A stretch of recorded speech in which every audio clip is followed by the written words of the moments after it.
सैयदना उमर रज़ी अल्लाह अन्हो से रिवायत है, फरमाते हैं एक दिन हम रसूलुल्लाह सल्लल्लाहु अलैहि वसल्लम की खिदमत में बैठे थे कि अचानक एक शख्स नमूदार हुआ जिसका लिबास इंतहाई सफेद और बाल सख्त स्याह थे। उस पर सफर के आसार दिखाई देते थे, न हम में से कोई उसे पहचानता था।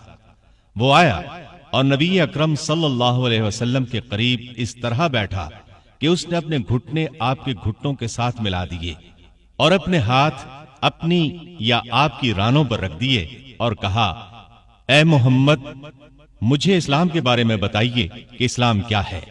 रसूलुल्लाह सल्लल्लाहु अलैहि वसल्लम ने फरमाया, इस्लाम ये है कि तू गवाही दे कि अल्लाह के सिवा कोई सच्चा माबूद नहीं और ये कि मोहम्मद अल्लाह के रसूल हैं, नमाज अदा करे, ज़कात दे, रमजान के रोजे रखे और इस्तिताअत हो तो बैतुल्लाह का हज करे।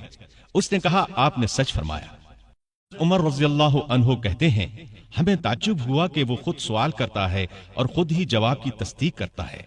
फिर उसने कहा, मुझे ईमान के बारे में बताइए कि ईमान किसे कहते हैं।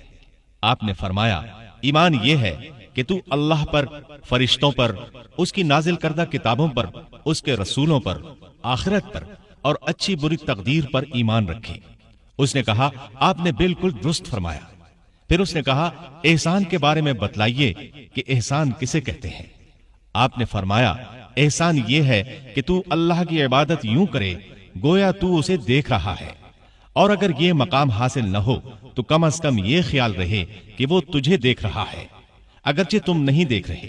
फिर उसने कहा कि मुझे क़यामत के बारे में बतलाइए कि कब आएगी।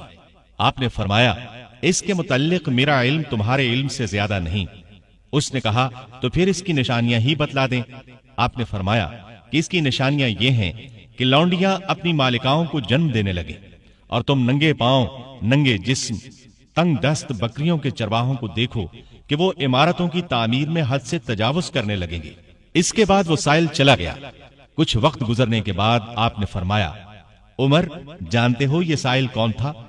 मैंने कहा, अल्लाह और उसका रसूल ही बेहतर जानते हैं। आपने फरमाया, ये जिब्रील थे जो तुम्हें तुम्हारा दीन सिखाने आए थे।